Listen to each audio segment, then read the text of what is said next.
5 April. Question 3. You are reading a newspaper article with the following information. Council Afi runs a mid-tier law firm in town.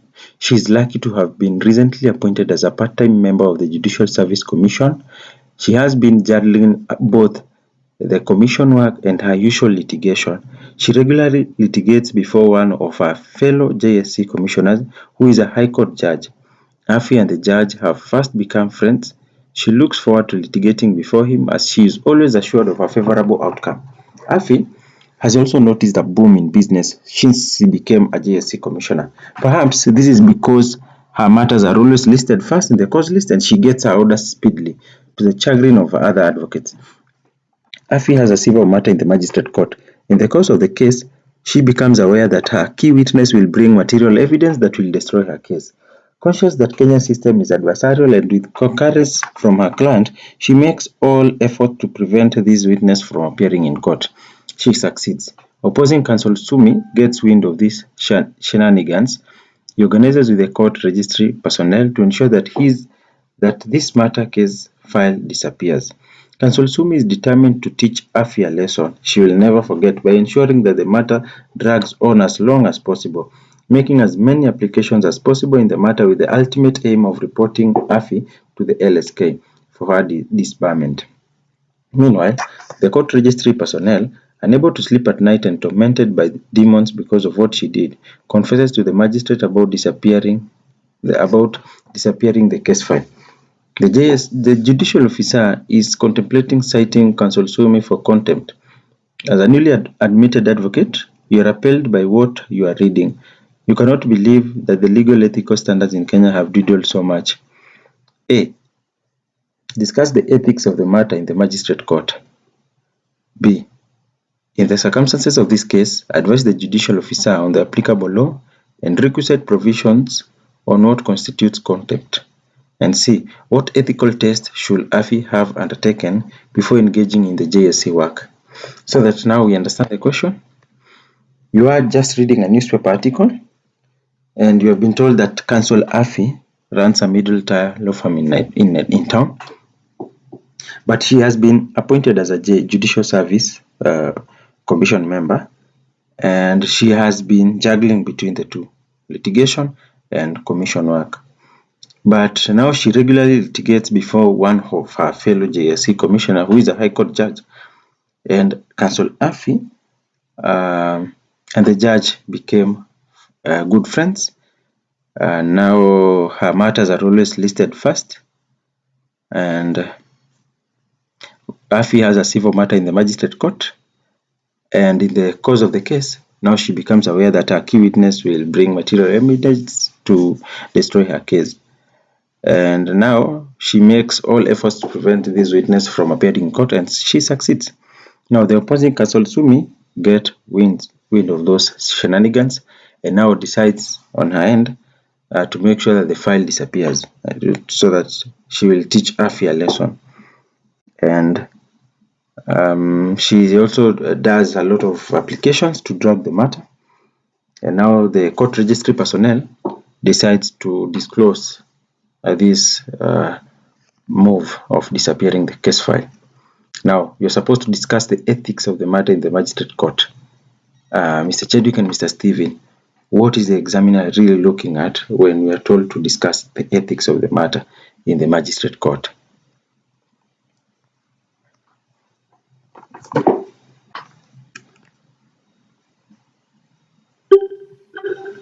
I don't know whether Yes.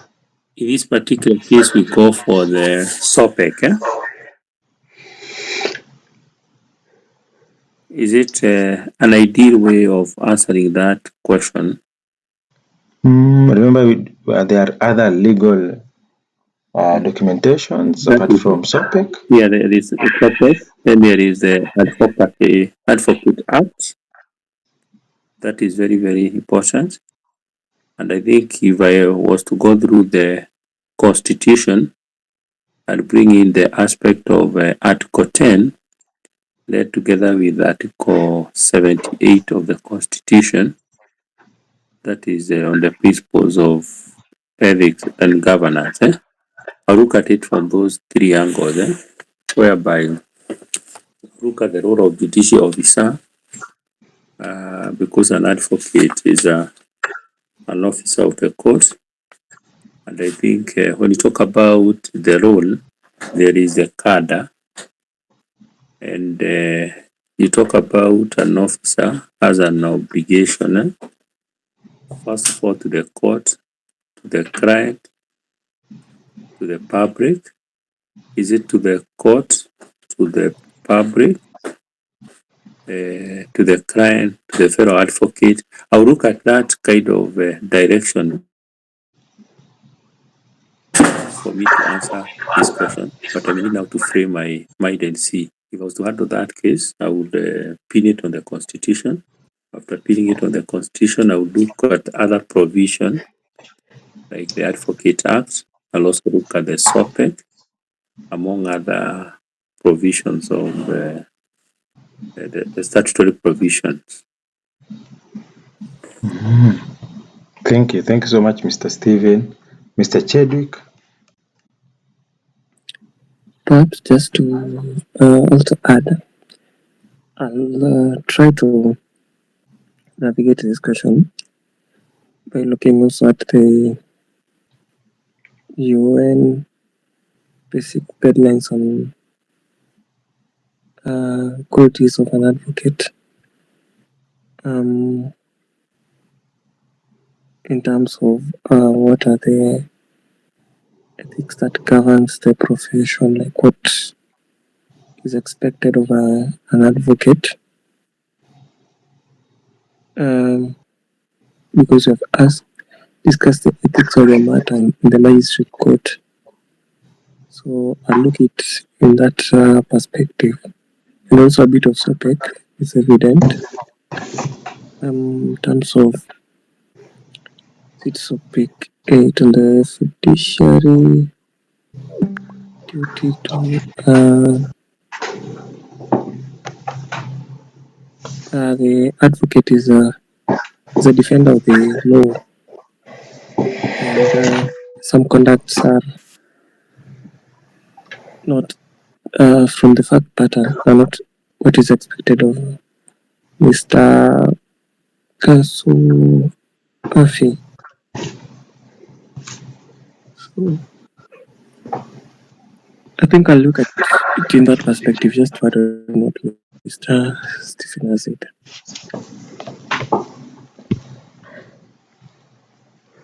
So thank you, Mr. Stephen. Mr. Chadwick.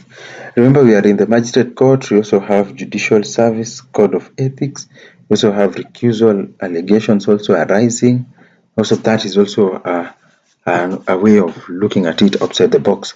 Now, let us subject your answers to first part of the marking scheme. So the ethical issues arising in the magistrate court is where the examiner expects you to list down first the issue. So there is the issue of office suppression of material evidence.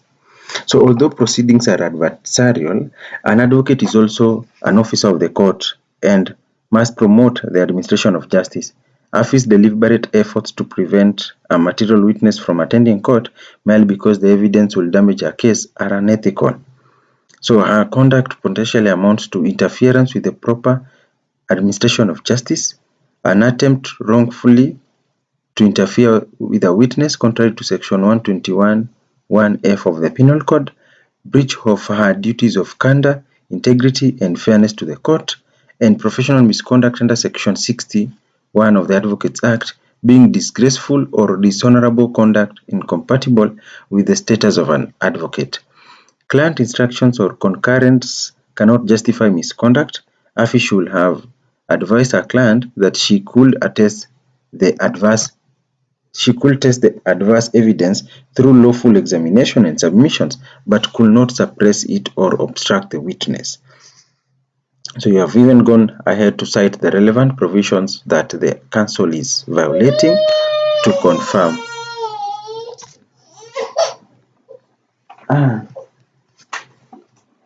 Okay, so part 2 of the answers is that Sumi's arrangement to make the court file disappear. So Sumi's procurement of registry staff to conceal the file is a serious interference with judicial proceedings. Under Section 116 of the Penal Code, a person commits an offence if, knowing that a document is or may be required as evidence in a judicial proceeding, the person willfully removes or destroys it or renders it incapable of identification, intending to prevent its use in evidence. So the arrangement to make the court file disappear is a violation of Section 116 of the Penal Code. So Sumi may also be liable as a principal offender for cancelling, procuring, or aiding the registry officer's conduct. That arrangement is additionally an abuse of the court process, conduct calculated to obstruct or delay justice, possible contempt of court, and professional misconduct under Section 60 of the Advocates Act. Now, the registry officer's confession does not automatically absolve either participant, although it may assist investigation and mitigation. That is another issue arising in the magistrate court. The arrangement to make the court file disappear is a violation of Section 116 of the Penal Code. Another third issue arising is deliberate delay through unnecessary applications. An advocate may make proper applications in protecting a client's interest. However, Sumi's stated objective is not legitimate representation but to prolong the case and punish AFI. Filing repetitive or meritless applications for that collateral purpose constitutes an abuse of court process, breach of the advocate's duty to assist in the efficient administration of justice, and conduct potentially attracting adverse or personal cost and disciplinary proceedings. A genuine complaint against AFI should be presented by affidavit to the ADT under Section 62 of the Advocates Act rather than pursued through the obstruction of the pending suit. Now, issue number 4 is that AFI's duty despite the client's concurrence. So an advocate owes duties both to the client and to the court. This one has been captured well by Mr. Stephen. While those duties conflict, she cannot mislead or obstruct the court in the name of advancing her client's case. Her client's concurrence does not provide a defense to witness interference or professional misconduct. So already that is also another issue arising where duties are now conflicting between the client duty and the duty to the court as an officer of the court. And Mr. Martin got it right that it is the duty to the court that will always prevail. Now, another issue arising as part number 5 is the appropriate action. Now, the magistrate should direct reconstruction or recovery of the file, preserve registry and electronic records, give all implicated persons an opportunity to respond, and refer evidence of possible criminal offences to the DCI or DPP. Possible professional misconduct may be referred to the Advocates Disciplinary Tribunal, and the civil case should then proceed fairly without either party benefiting from the misconduct. And we have been told that she is part of a commission. She can now recuse herself, maybe as part of the appropriate actions, and an issue arising, the issue of recusal from her position. So, if you are keen, all these answers were gotten from the factual matrix. So it is just to invoke your thoughts whenever you are answering. First, make sure that the ethical issues have been extracted directly from the factual matrix, and you can support the factual matrix with even provisions of the law. We even went ahead to cite various provisions of the penal code, making a file disappear, suppressing a material evidence. Okay, we even went to the advocate's duty despite the client's concurrence, and we have also introduced judicial a code of conduct on recusal, Bangalore principles. All those are possible answers so that you score the 5 marks. Remember we said 5 marks, 5 points. Now, in the circumstances of this case, advise the judicial officer on the applicable law and requisite provisions on what constitutes contempt.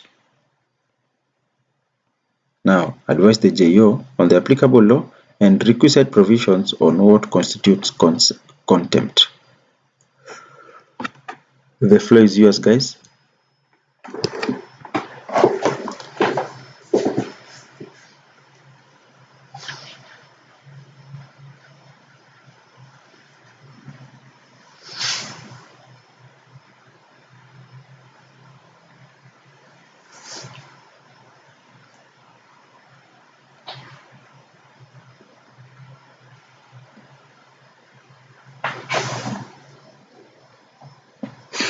What are the requisite provisions or not constitutes contempt?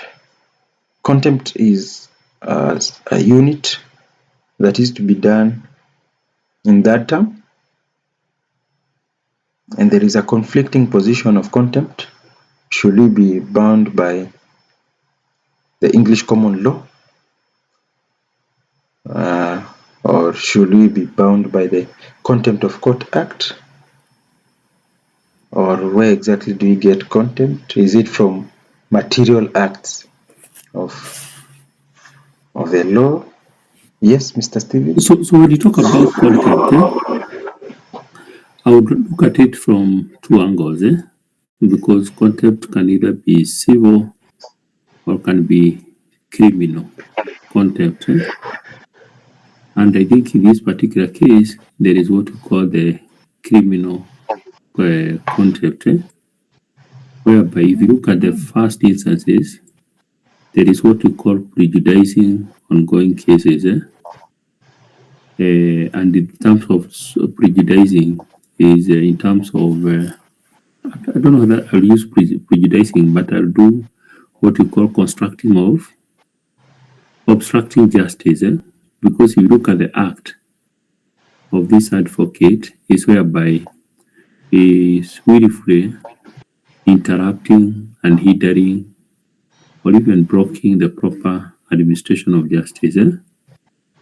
I would also look at it in terms of that against the aspect of being the officer of the court or the officers, the judicial officer.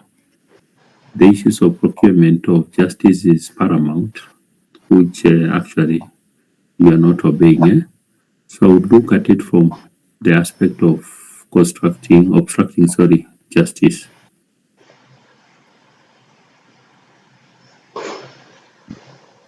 Again, I think also I would also look at it in terms of disrupting the proceeding, whereby I don't know whether there is no disruption. No, obstruction of justice, I think, is a keyword that I would look at here. Start to be guided. Thank you, Mr. Steven. Mr. Chedick, Mr. Brown?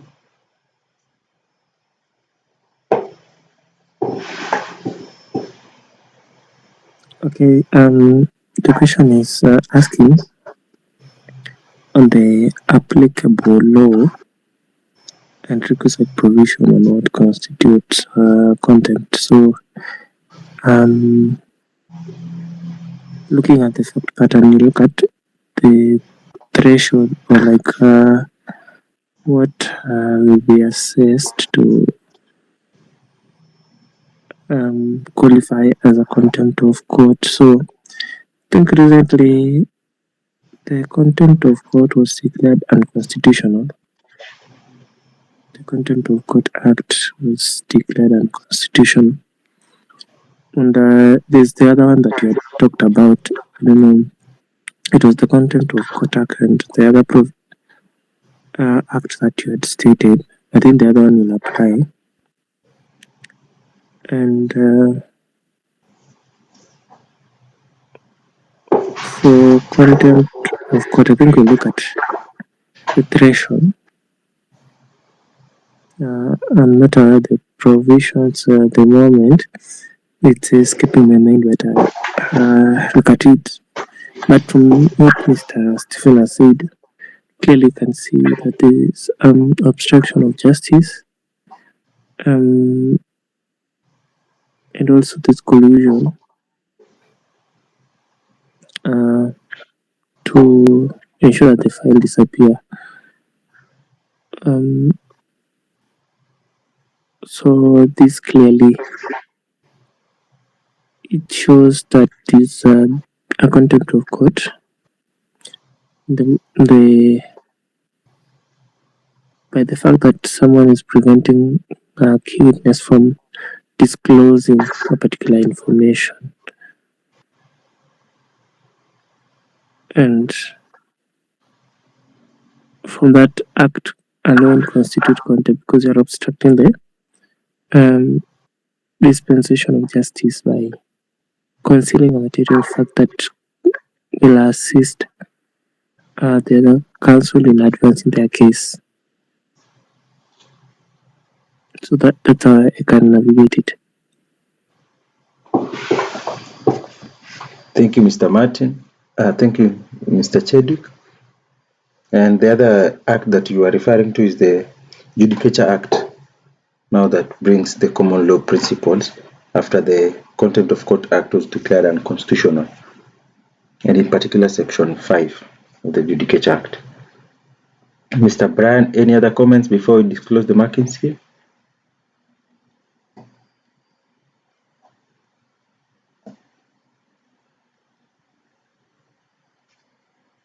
Okay, and also remember about the inherent power of each court, independent court, to issue contempt of court order. It's an inherent power. So, ethical in part C. So on contempt, applicable law on contempt per the factual matrix. Following the invalidation of the Contempt of Court Act of 2016, the applicable sources now include Section 5 of the Judicature Act concerning the Superior Court's power to punish contempt, Section 121 of the Penal Code, which creates offences relating to judicial proceedings, the court's inherent authority to protect proceedings and prevent obstruction, and any specific statutory power conferred on the particular court. So conduct capable of constituting contempt. So under Section 121(1) of the Penal Code, relevant conduct includes causing an obstruction or disturbance during judicial proceedings. This is pursuant to paragraph C of Section 121(1) of the Penal Code. Wrongfully interfering with a witness, paragraph F, and any intentional act of disrespect toward judicial proceedings. So all these conducts per the factual matrix now form part of what will amount to contempt. So remember, we have even provided the specific regulation, specific law, Section 121 of the Penal Code. We have seen an obstruction or disturbance during judicial proceedings. We have even seen wrongfully interfering with a witness, and we have seen intentional acts of disrespect towards judicial proceedings by hiding the file. Now, Sumi's deliberate procurement of the disappearance of an active court file intended to obstruct and prolong proceedings is capable of constituting indirect contempt because it occurred outside the court's immediate view. It may also constitute the offense of destroying evidence under Section 116 of the Penal Code. So we have now amplified the provisions that we had relied on. So what is the procedure and caution?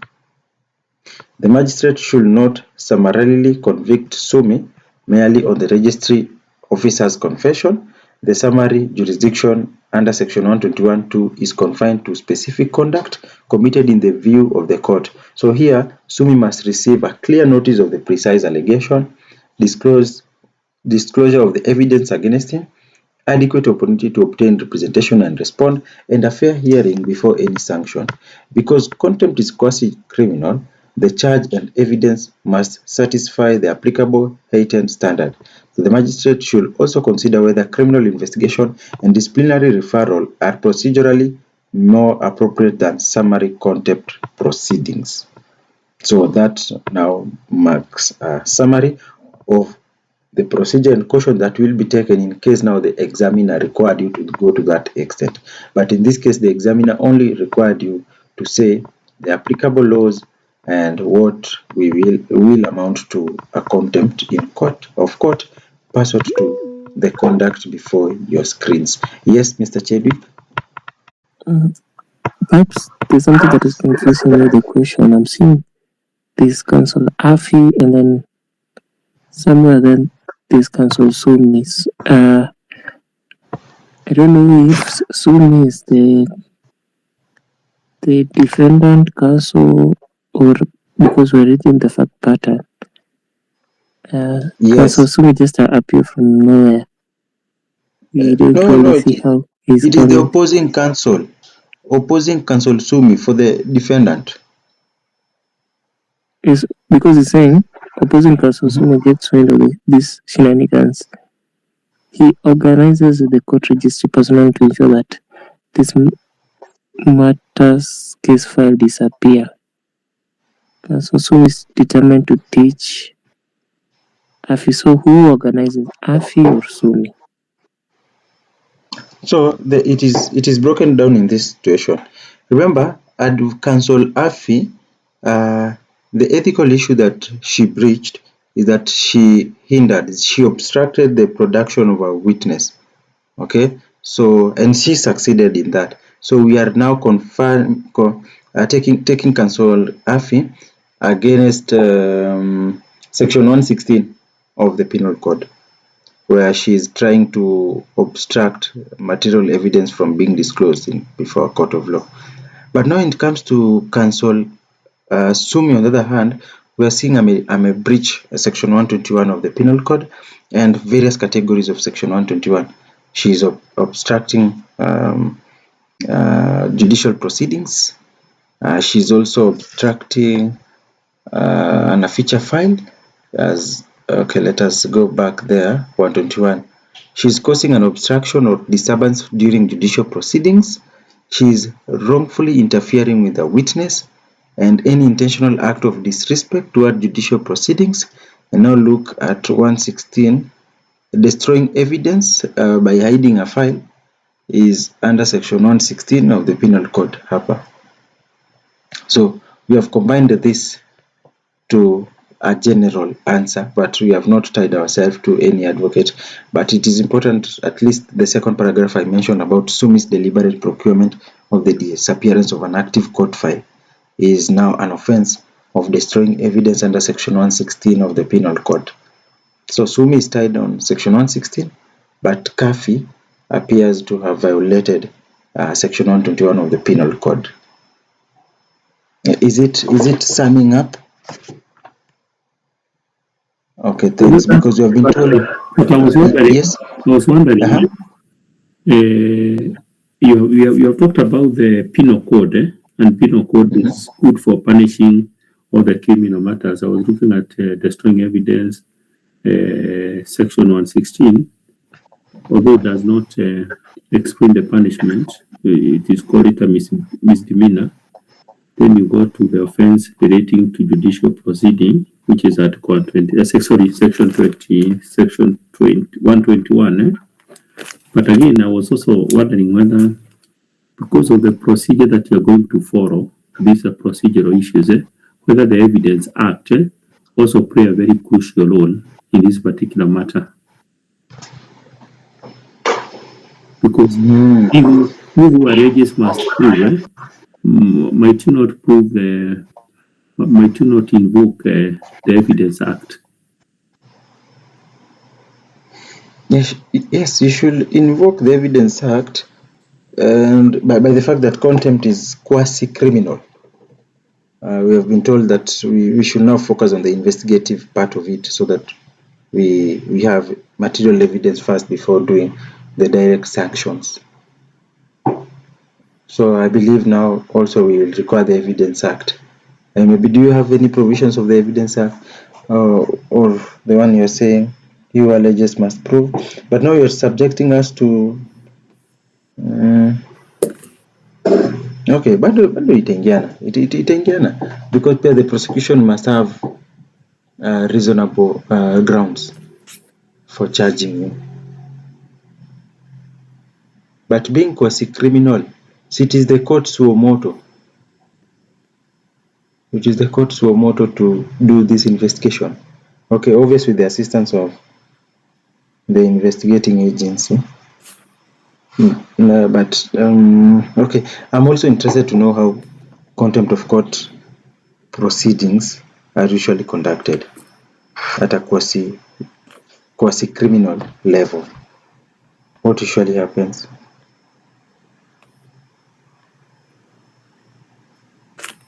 Is there any defined criteria?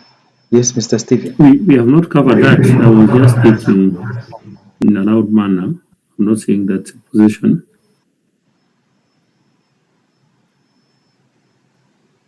Thank you so much, Mr. Stephen. So we will leave that open because these are topics that will also be taught in that term, and we purpose to attend and listen to those sessions. So for the benefit of time, what ethical test should Afi have undertaken before engaging in the JSC work? We have been told Afi is working in the JSC and she is also an active litigant. What ethical test should Afi have undertaken?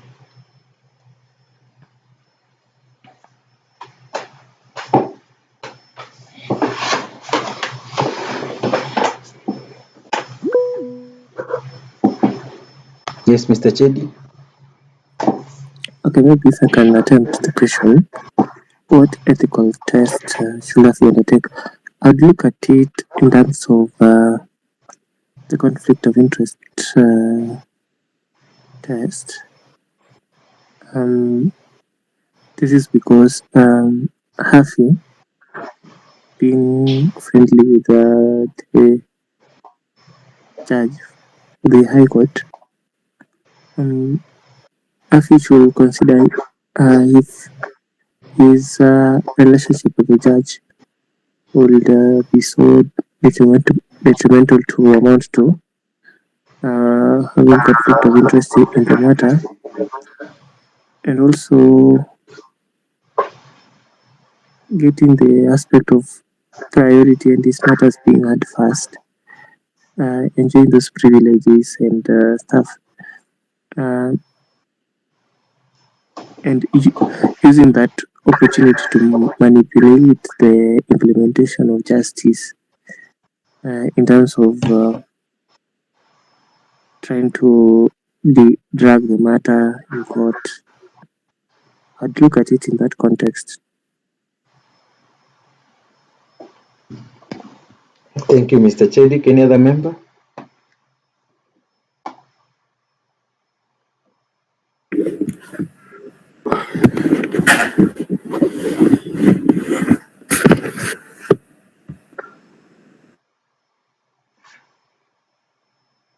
Mr. Brian?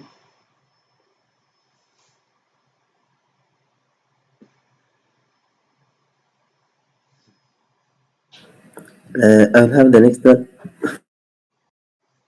Oh, so let us test Mr. Chedi's answer again with the marking scheme. What are the ethical tests that should Afi have undertaken before engaging in the JSC work? So let us look at the marking scheme. Afi should have applied the following test. 1. Conflict of interest and appearance of bias test. She should have asked whether a reasonable and informed observer would perceive that her JSC membership could improperly influence judges before whom she appears or give her clients preferential treatment. Regularly appearing before a fellow commissioner, especially where favorable treatment is expected, creates an actual or apparent conflict. So that is the test of a conflict of interest and appearance of bias test. And 2, she should have conducted an independence, integrity, and public confidence test. She should have considered whether she could discharge both roles independently, impartially, and without using public office for private advantage. Relevant standards include Chapter 6 of the Constitution, particularly Articles 73 and 75, which require objectivity, impartiality, and avoidance of conflicts between personal interest and public duties. She should disclose relevant conflicts, avoid exploiting JSC status in practice, and recuse herself from JSC matters involving JO officers before whom she regularly appears. Where the conflict cannot be adequately managed, she should decline the appointment, cease the conflicting appearances, or withdraw from the affected matters. So that is the test number 2, because the question required 2 marks. It is a conflict of interest and appearance of bias test, and independence, integrity, and public confidence test, because she is occupying a public office position. So those are the angle that the examiner is expecting to hear from you. So conflict of interest is a webinar on its own.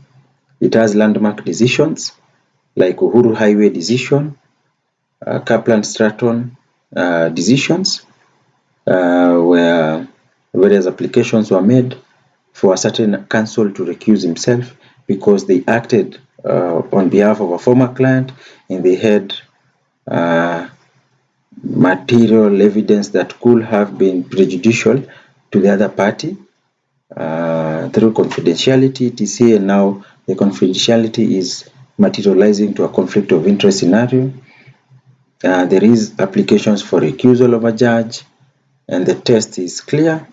Is it reasonable, or should, if the same situation is imposed upon a reasonable and informed observer, will he be in a position to perceive that there is a bias in this situation? And remember, it can be actual or apparent conflict for it to crystallize to a conflict of interest. And decisions have said that that person should not only be reasonable but also informed, because you cannot say there is bias on that which you're not well informed of.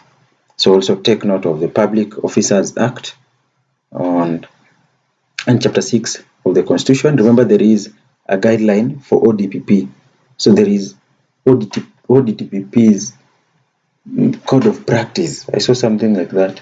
So they have a separate code of practice. And CLE are wako tricky, because this time they're asking you of an advocate who is acting or on a public seat. Next time wanakuambia it is a DPP. So they are testing your thought to see who student amesoma the ODPP practice guidelines.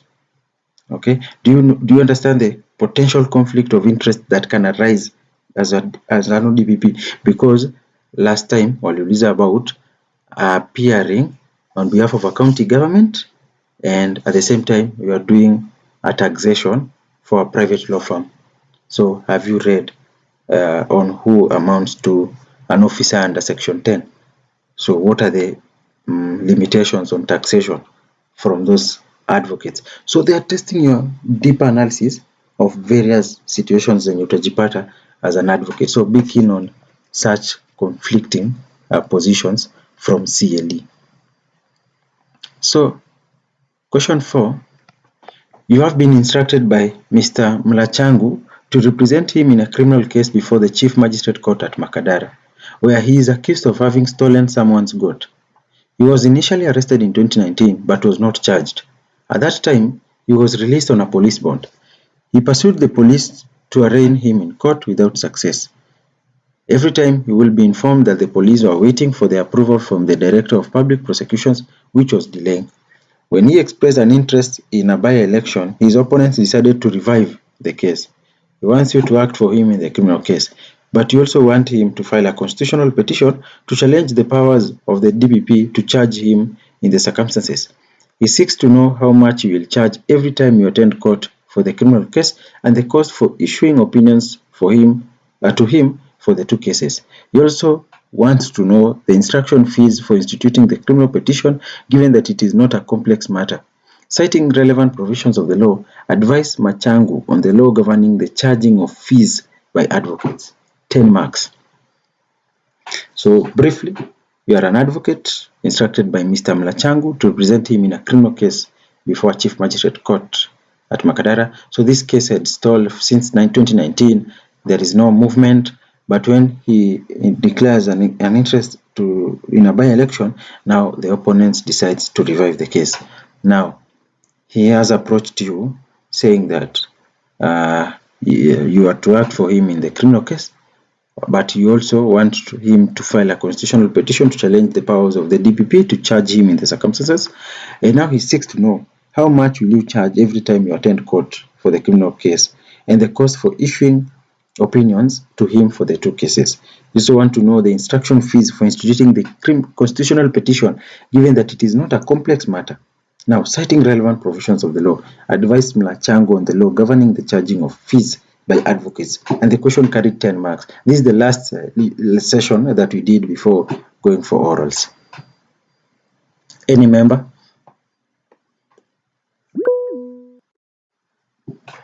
Yes, Mr. Chedi. Okay, we have relevant provisions include the. Okay, I look at the Advocates Act. I'll also look at the Advocate Remuneration Order. that prescribe the fee that is charged by an advocate.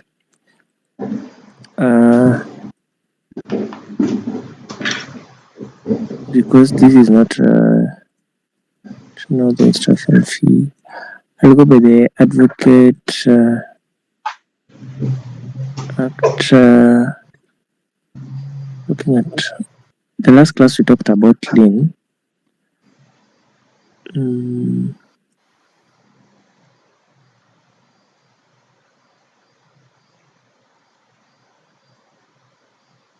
Yeah, so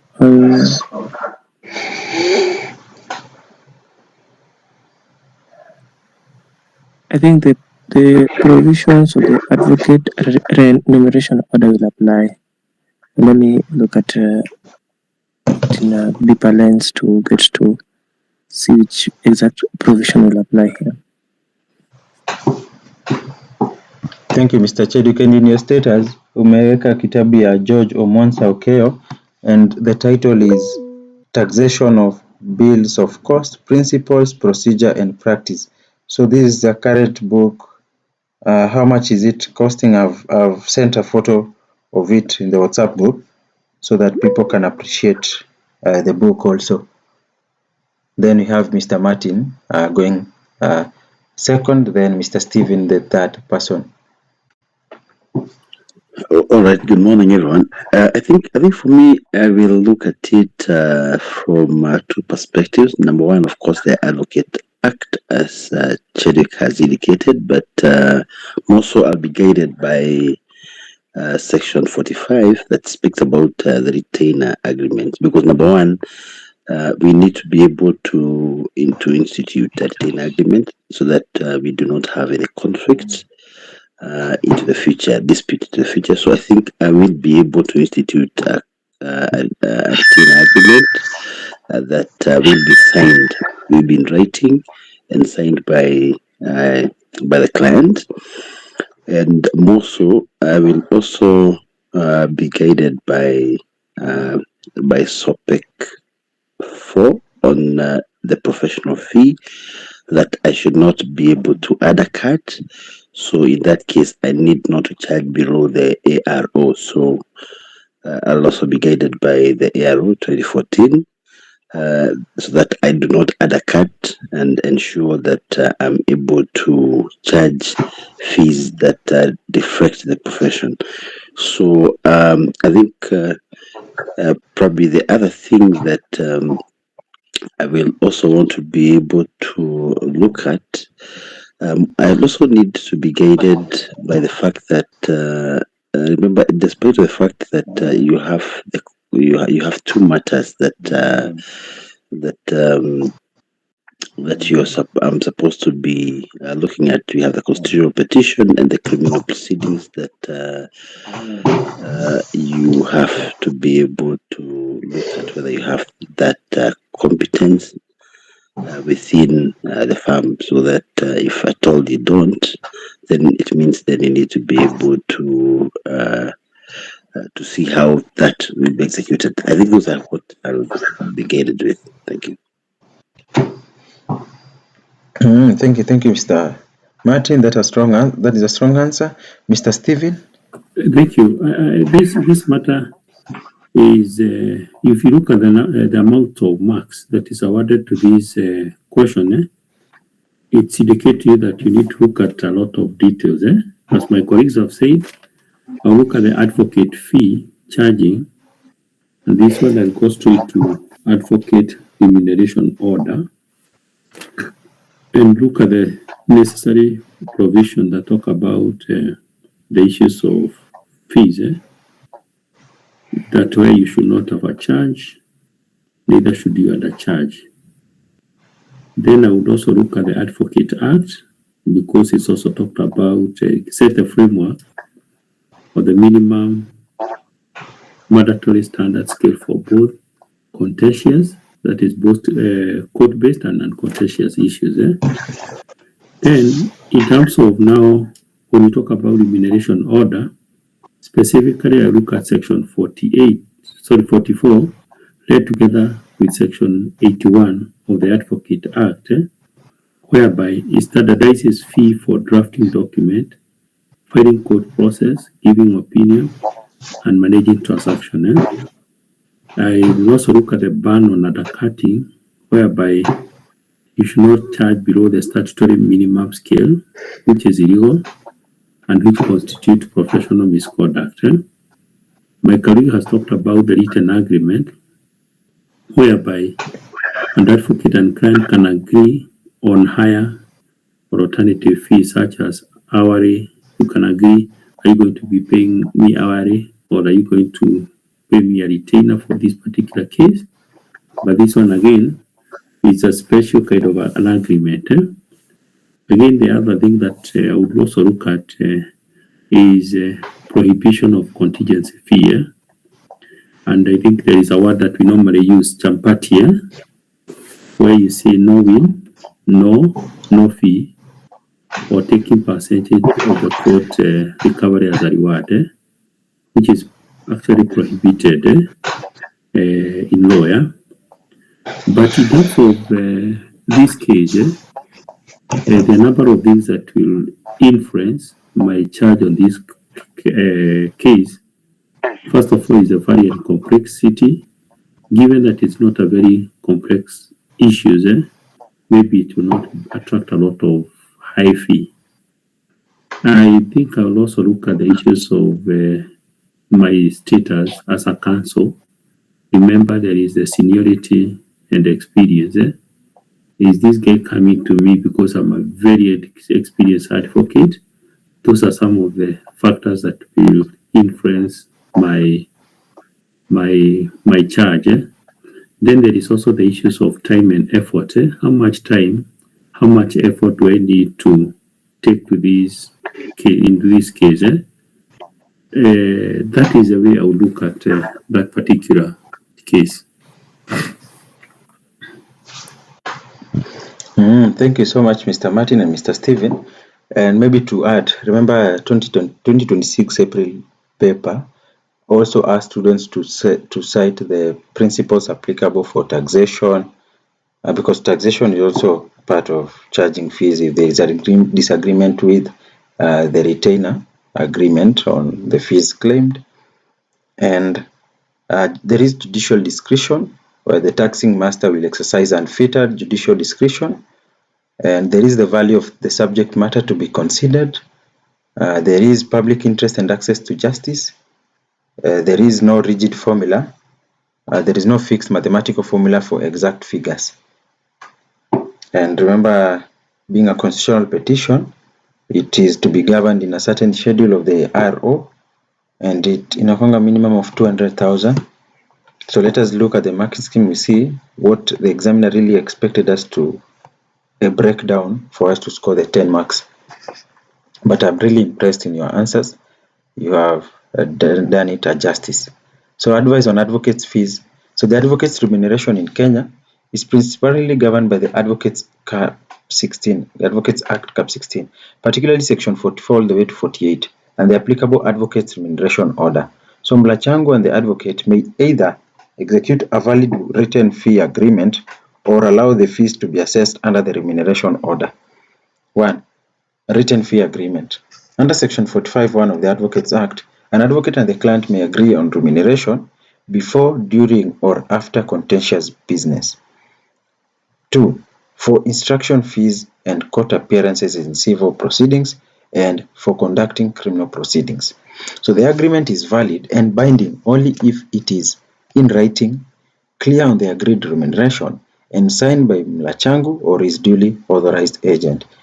Now, the agreement should separately state the fees for defending the goat theft charge, each court attendance, written legal opinions, instituting and conducting the constitutional petition, interlocutory applications, and disbursements such as filing fees, service, travel, copying, and even obtaining proceedings.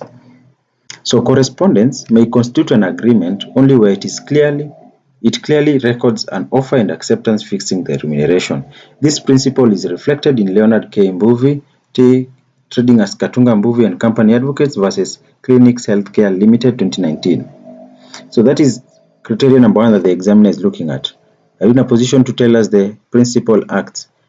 Are you in a position to tell us about a written fee agreement? What is its ingredients for it to be valid? How could you have drafted and inserted the issues arising in the factual matrix?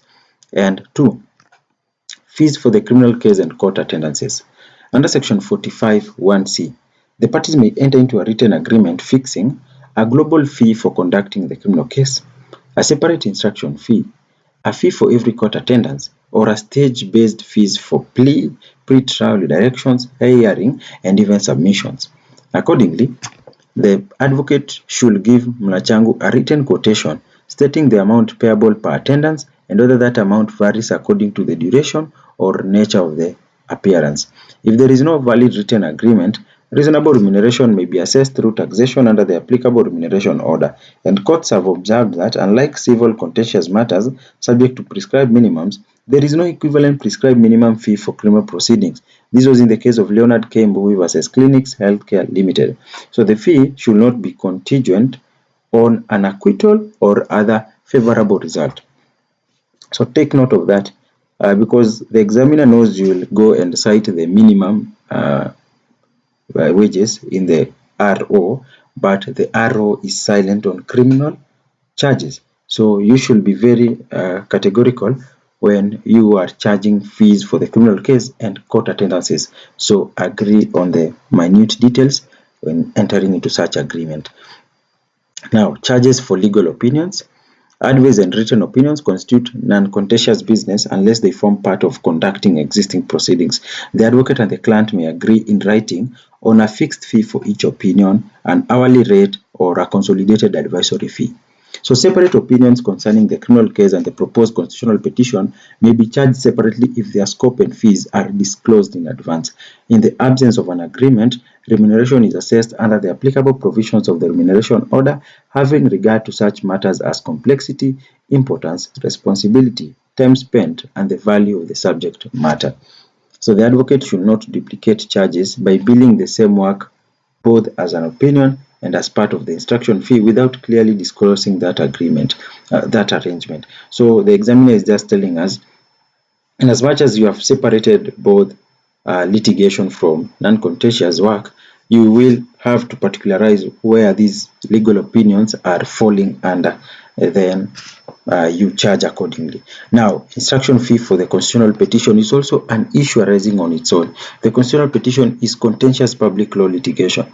Its instruction fee is governed by the applicable schedule of the advocate's remuneration order dealing with constitutional petitions and prerogative or public law proceedings. So because the matter is stated not to be complex, the proper starting point is the prescribed basic instruction fee. An enhancement will require justification based on matters such as novelty and complexity, public importance, volume of the documents, responsibility placed on the counsel, time and skill involved, and the nature of the relief sought. So Mr. Stephen was in a position to tell us about skill. Maybe you exercise a unique skill in approaching such kind of litigations, and even the nature of the relief being sought is also important. So those are the principles that guide your charging of the legal fees. So the advocate should not charge below a prescribed minimum fee for civil contentious business. An agreement providing for remuneration below the applicable prescribed minimum is invalid under Section 46 of the Advocates Act. If there is no binding Section 45 agreement, the advocate may lodge an advocate-client bill for taxation, as stated in Odamba and Partners Advocates versus C. Turtle Limited of 2021. Fees are taxed under the remuneration order where no valid written remuneration agreement is existing. Sorry. So that is also an issue that we were in a position to extract an issue on instruction fee for the constitutional petition. So ability to challenge the fee agreement is also an issue arising.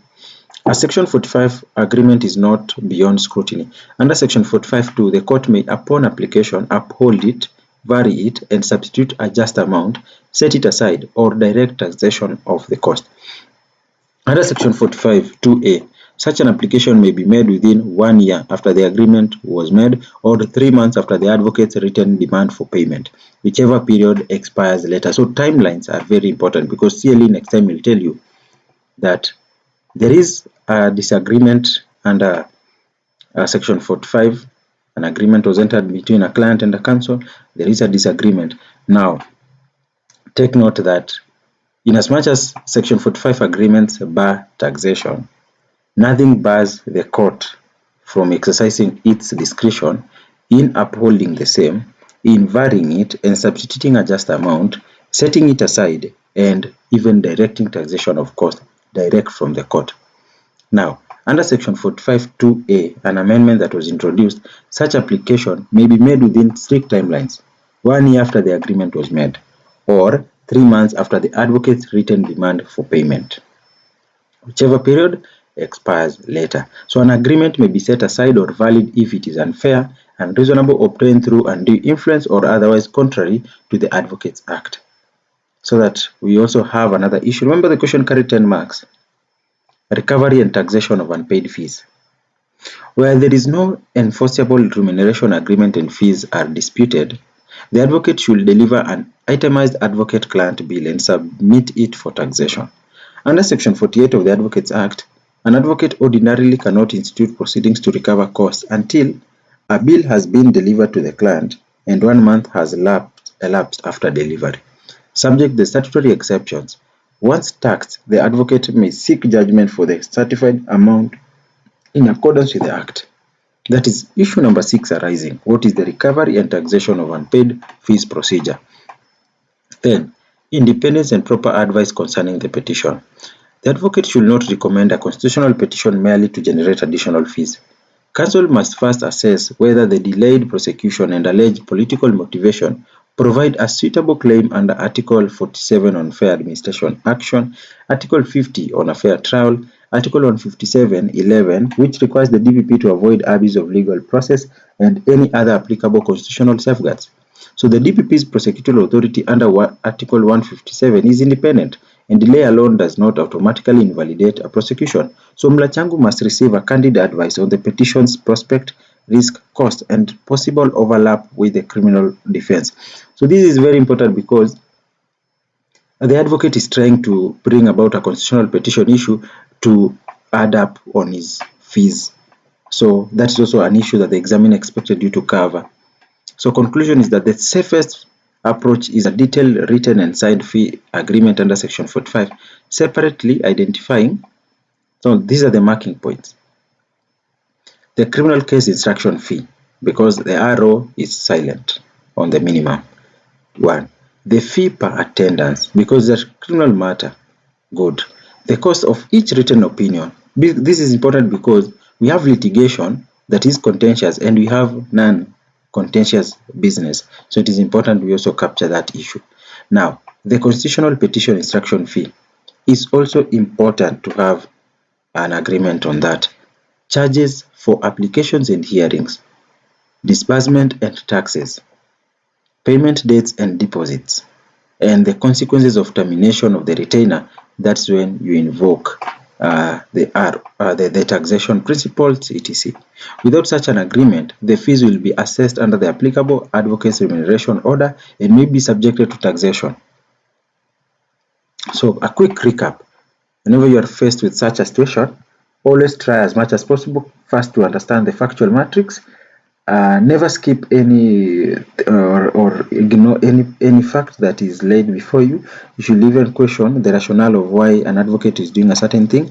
You should know that taxation and the advocate's remuneration is principally governed by the Advocates Act, the RO. Now, the issue of written fee agreement, what makes it valid and binding. If it is missing, then you go to taxation, fees for criminal case and court attendance, charges for legal opinions, instruction fee for the constitutional petition, etc. Yes, Mr. Martin.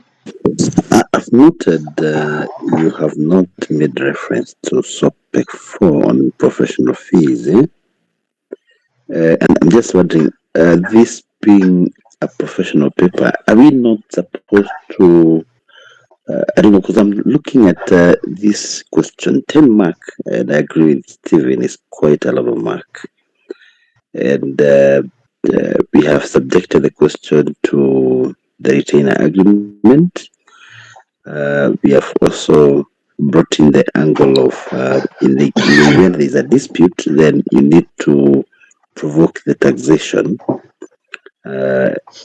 So, but I'm wondering, was it that probably because you just implied on SOPEC 4 in passing when you're talking about you cannot be able to overcharge, you cannot be able to create work that is not there.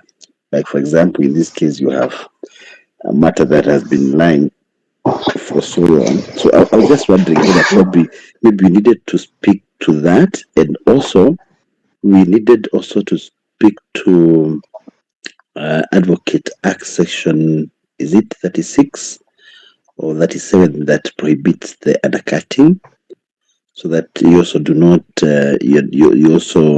you're also supposed to be within the range. The way I'm looking at it is also the fact that also you need to be guided by section 60 that says that could if the misconduct, if at all you violate this general guidance that you have. So I was just wondering whether probably needed to make reference to that, the SOPEC, because it's quite critical, especially in answering this question. Thank you. I agree with you, Mr. Martin, but there is a disclaimer I want to make. Whenever you have the SOPEC and offenses are committed by an advocate, you will be more likely prone to always start with that. But remember, make sure that mahali unatafuta additional points zinaapia mwisho, because in this situation the examiner ako interested in a direct, there are some issues that zime come out from the factual matrix. Issue on criminal litigation, issue on a legal opinion, issue on constitutional petition, issue on complexity, so inaonyesha about principle of taxation, then possibility of a conflict arising where there is no section 45 agreement, and how you can navigate if there is, and how the same can be varied.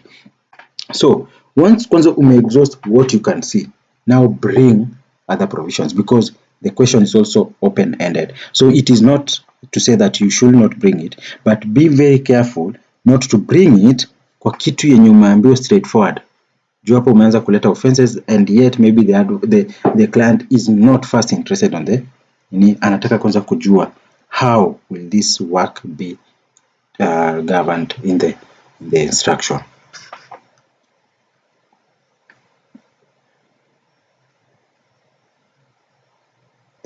Okay, thank you so much for that clarification and also input, and that is very well captured. So that was a straightforward question on its own 10 marks. Iko na issues, heavy issues inside. So question 6. Mr. Kim is an advocate employed at the Copyright Tribunal whose practicing status according to the LSK portal is inactive. He has filed a response to an appeal against the decision of the Copyright Tribunal. An advocate in the case has filed an application within the appeal challenging the validity of the documents filed in court. Write a detailed opinion supported by case law addressing who are the officers entitled to act under Section 10 of the Advocates Act without a practicing certificate, 4 marks. The conduct of Mr. Kim and the validity of legal documents prepared, 4 marks. If Mr. Kim was in private practice, practicing in partnership, what do the rules of professional indemnity cover require from him? So that you understand, there is an advocate known as Mr. Kim, and he is employed at the Copyright Tribunal, and whose practicing status according to the LSK portal indicates that he is inactive. He has filed a response to an appeal against the decision of the Copyright Tribunal where he is still working. An advocate in the case has filed an application within the appeal challenging the validity of the documents filed in court.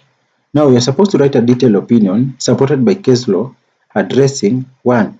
Who are the officers entitled to act under Section 10 of the Advocates Act without a practicing certificate? Members?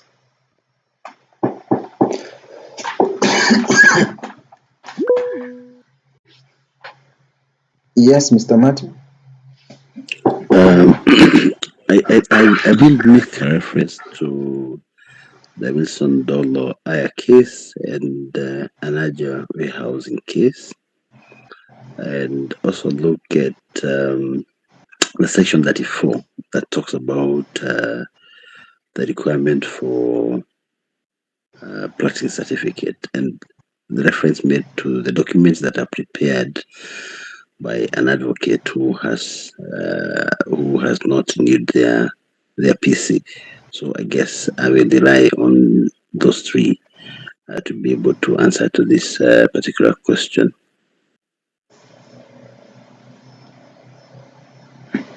Thank you, Mr. Martin. But remember, in this situation, the examiner has cornered you to a specific section of the Advocates Act.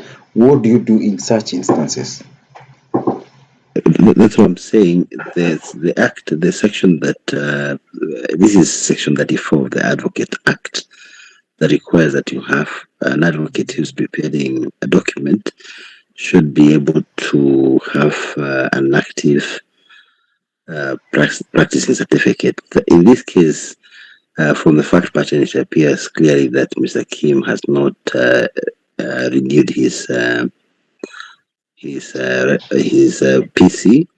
So in that case, the document does not become invalid. They are valid, and that's why I'm saying we need to be able to depend on the two cases, Wilson Dolo Aya, and then whose decision was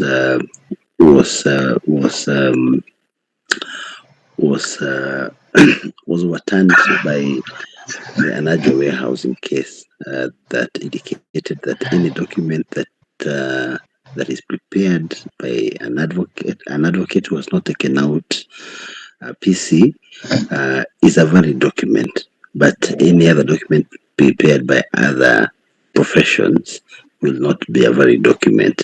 So that is what I say about this. Thank you. Okay, but that's a very dangerous approach, Mr. Martin, because that answer specifically forms part B of the question. Mr. Stephen, do you see what I'm seeing? Exactly, because if you look at the question, the way Martin, the question is asking, who are the officers entitled to act under Section 10 of the Advocate Act without a practicing certificate? And I think the question is straightforward in terms of who are these officers.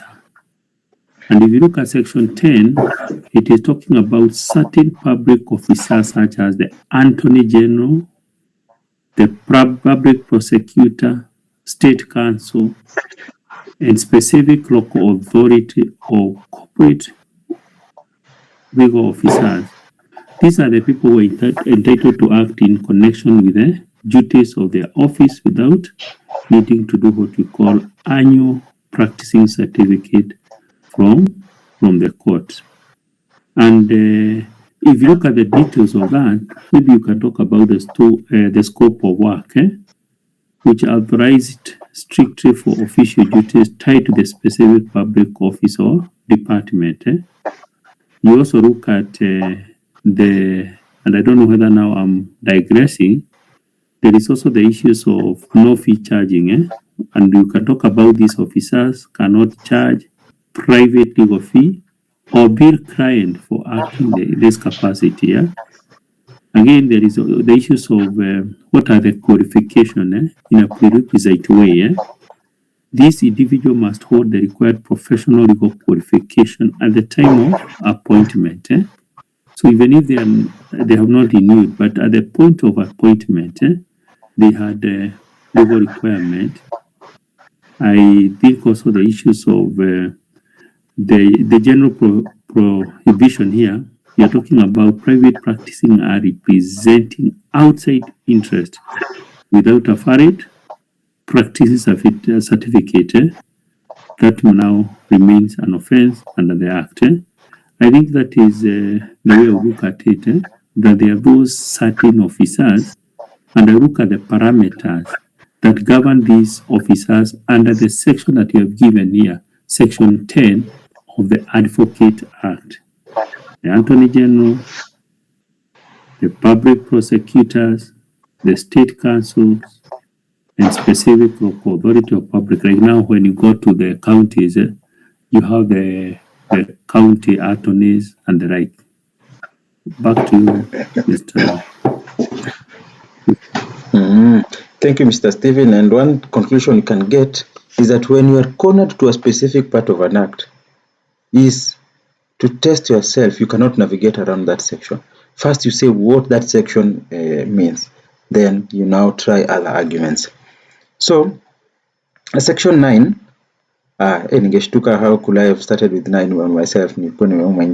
Section 9 of the Advocates Act, Cap 16, ordinarily requires a person acting as an advocate to be duly admitted as an advocate, have their name on the roll, and hold a current practicing certificate. So the use "and" is conjunctive. So for you to be a qualified advocate, then you should meet that criteria.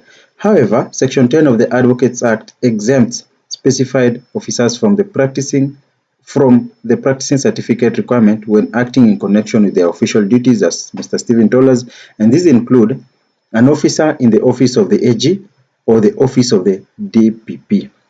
2. So Mr. Martin, Mr. Stephen, wewe answer yako ingeshikanishwa mara moja ikuwe 1 mark. The principal registrar of titles and registrar of titles appointed under the relevant land registration legislation, that's also another mark. Persons holding office in a local authority established under the former Local Government Act, another mark, Mr. Stephen there. Any other officer expressly specified in Section 10 while acting in the course of that officer's official duties, Mr. Martin hapo ungepata ingine, Mr. Stephen. So the exemption is functional and limited. It applies only where the officer is an admitted advocate, acts by virtue of the specified public office, and performs work connected with that office. It does not confer a general right to undertake private practice without a practice certificate. So this one was well captured by Mr. Stephen. In Regina, Mweru Njuku versus Jane Wandia and 2 others, and Tome and Bungoma County Assembly Service Board and 2 others 2023, the courts treated county governments and county assemblies as legal successors of former local authorities under Section 33 of the 6th Schedule to the Constitution.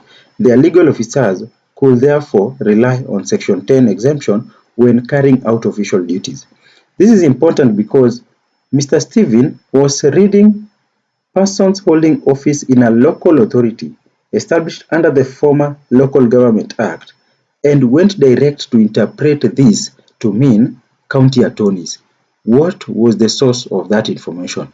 That was from a decision known as Regina Mweru Njuku versus Jane Wandia or Tome versus Bungoma County Assembly Service Board 2023 decision.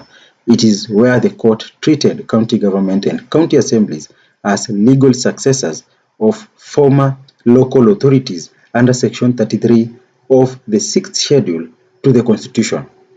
Because the question was categorical, you could have even used case laws at times to justify your answer.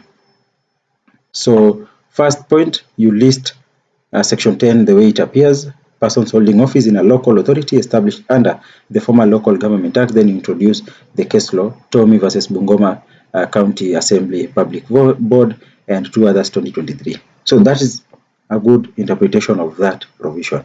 Now, Mr. Martin, question number 4, question B of it, we can now take your answer because it was well done, then subject the same to the marking scheme. But I also want us to try part C so that we look at the marking scheme in a collective manner. If Mr. Kim was in private practice, practicing in partnership, what do the rules of professional indemnity cover require from him? Now let's say Mr. Kim is in practice. Yes, Mr. Brian. Thank you. The rules of professional indemnity. This is pursuant to professional advocates professional indemnity regulations. You would be required to maintain professional indemnity insurance according to the regulations, advocates professional indemnity regulations. He would be required to insure that this insurance covers the liability arising from errors, omissions, and such professional, what will I call it? I'll just repeat it: errors and omissions. He would also maintain cover. He would maintain cover for issuance and renewal of a practicing certificate, because the practicing certificate is renewed yearly. So similarly, the cover is also maintained. I'm not sure the periodical maintenance of the cover. Thank you, Mr. Ringera. Mr. Martin? I think I'll also want to be able to look at it from a different angle. And the angle that I want to look at it from is number one, being a partner. He needed to have been able to make a disclosure to the other partner that he has not been able to renew his PC. So in that case, then the partnership is the other partner is severally liable, and then because he's an agent of the partnership, so he should be able to make that disclosure. I think that is one of the major requirements that he needed to have done. Then, of course, the other thing is if indeed he was going to be able to prepare those documents, then he needed to have the document endorsed by the other partner. If at all his license was still active. If not, then he needed to probably seek his authority to be able to do that, because definitely it was going to be challenged in court. So I also want to be able to look on top of that. So despite of the fact that the partnership should be able to take the identity, the insurance, which is set at a minimum of $1 million, and which is supposed to be renewed annually. So I'll be able to look at it from that perspective. Thank you. Thank you so much, members. Yes, Mr. Any other hand? Yes. Okay. Yes, Brian. Just an inquiry. I know we have said that the policy is $1 million. I'm asking, so you have to pay $1 million shillings every year? Not paying 1 million, you take an insurance policy equivalent of 1 million. Okay. So the premium is not $1 million?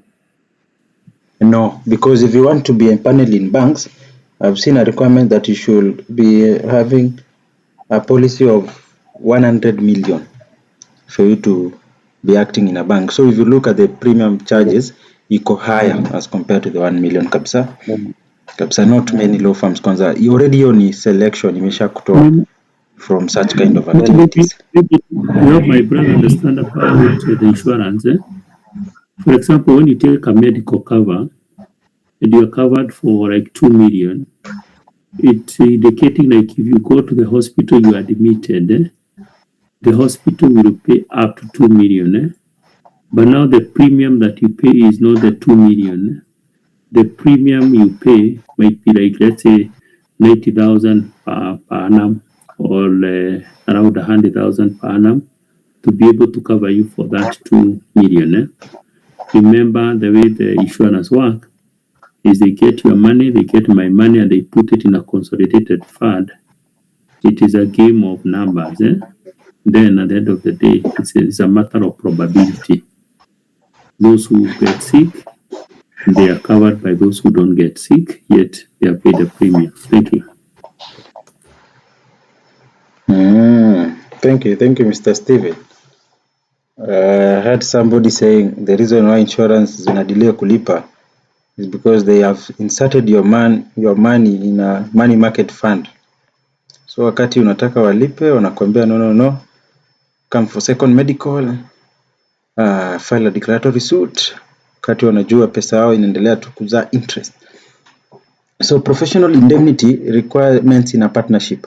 So if Mr. Kim were in private practice as a partner, the applicable professional indemnity rules will require him to ensure that the partnership maintains continuous professional indemnity insurance with an approved insurer covering civil liability arising from professional negligence, errors or omissions by the partners, as Mr. Ringera has told us, and associates and employees of the law firm.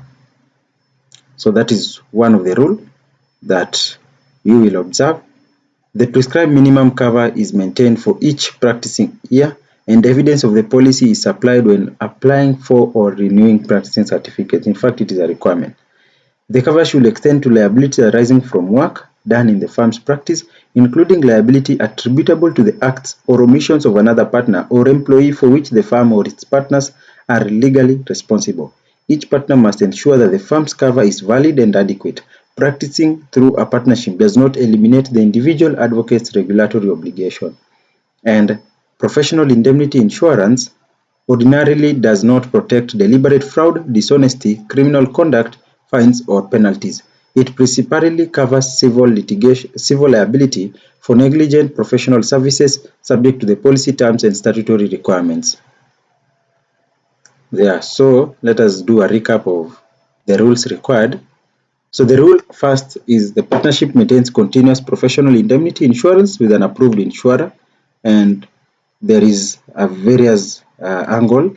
There is various rules that will be captured. We have professional negligence, errors or omission by the partners, associates and employees. Then there is the prescribed minimum that was captured by Mr. Martin, the 1 million, and you have been told that it is maintained for each practicing year because you attach the evidence of the policy when you are applying or renewing the practicing certificate. So you cannot escape that route. And this cover should extend to liabilities arising from work done in the firm's practice, including liability attributable to the acts or omissions of another partner, because it is a partnership. And the other rule is that professional indemnity does not protect deliberate fraud, dishonesty, or criminal conduct, fines, or penalties. This is the reason why when CLA inakuuliza swali that a person people has stolen information from the law firm, now take the necessary caution. One of the caution is also to report to the insurance of the law firm. Yeah, because you are telling them, hey, look, this is not a fraud scheme to defraud the insurance, but it is from good faith, and I've even reported to the investigating agencies.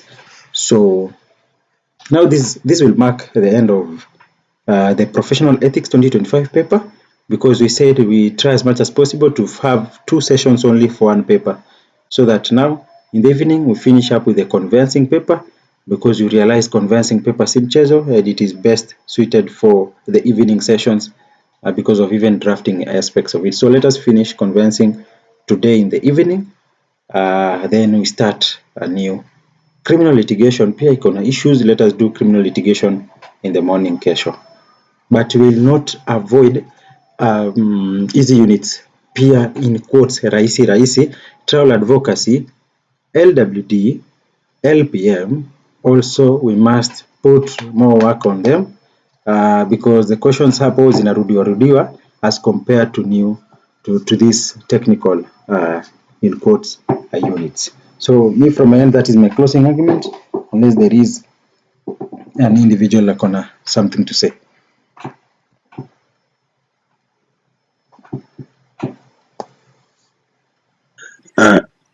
Victor, I think in closing, just especially for this question that you're answering, the point two you have raised is okay, but I thought probably needed to have come out much more clearly in terms of what obligation does Mr. Kim have towards and indemnifying the partnership. Probably that's what is not coming out very clearly on bullet 2.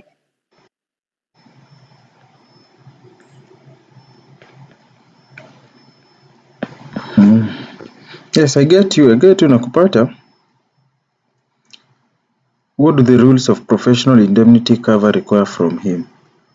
For you to be able to say identifying you, then there are certain things that you must be able to do, and that's why I thought that disclosure that, you know what, my PC is not valid. So when you're executing the document, I cannot execute. Can you, the partner, execute on my behalf instead of Mr. Kim being the one to execute? Then it is the other partner who executes. That's a very good interpretation, because now you have married the facts to the answer. That will suffice the duty of disclosure when we are applying for professional indemnity, or you are utilizing the professional indemnity, and by doing that una avoid nini, you are protecting from deliberate fraud, dishonesty, or criminal conduct, fines, or even penalties. Because if you draft a document na una PC, you are eligible to be subjected to cost. So to avoid unnecessary expenditures, you now tell the fellow party. Okay, umeleta important question. In a partnership, alafu one of the members hana PC, alafu wanataka kufile for taxation, will they recover the taxation? And it is a partnership, Martin Mbogo and Company Advocates, a partnership between Stephen and Martin. But Stephen does not have a practice certificate, and they want to recover costs through a taxation, wamefanya taxation. Are they eligible to receive this money as a law firm? Because it is the law firm now, advocate, a party to party. Yes, Mr. Brian? Just before I go on with the question, just a clarification. When seeking this cover for the partnership, are you not seeking it in common with the partners? So that, It is in common. If it is in common, that would mean that all partners are covered. It is in common. For partnership, people sign. So, okay, then please come again on your question. My question is, I saw this question, ilikuwa very tricky. There is a law firm, inaitwa Martin and Stephen Advocates, and now Stephen does not have a current PC, and now Mr. Martin has a current PC, and they want to recover costs, taxation. They have done taxation, and now the other party raises a PO saying this entity, this law firm is a foreign law firm. It is not properly constituted because one of its partners does not have a current PC, and yet they want to recover taxation cost. What is the principle saying when an unqualified person wants to do a taxation and recover costs? Ama by the virtue that hauna PC, you will not be subjected to unqualified person, but unakuwa to unqualified advocate. Na does it have any implications on recovery of taxation amount? Let me make a trial, and I refer to the Anaj Warehouse case. The document prepared by an advocate who did not hold the current practicing certificate will not be invalidated. Just basically that the client would not suffer, the matter would not suffer. The client, the advocate not holding a current practicing certificate, just a trial. That is well captured. Any other thoughts? It is a question that can come, and there is a decision to that. Sorry, I think I'll also go with what Brian has said, that the suit will not be incompetent by the virtue of one partner not having a practicing certificate, by the dint of the Anaja Warehousing ruling on the Section 34 of the Advocates Act. So I think the suit will still be competent. So the taxation will still be valid.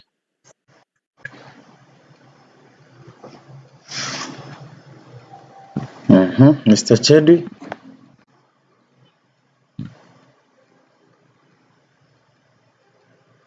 Will that entity be in a position to recover cost, party to party?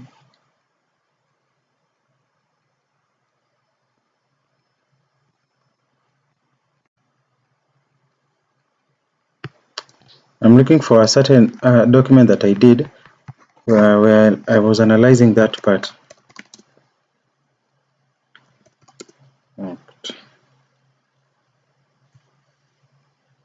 Okay, I did an analysis of the Advocates Act, but ni kama inanipea the shorthand information, sina the.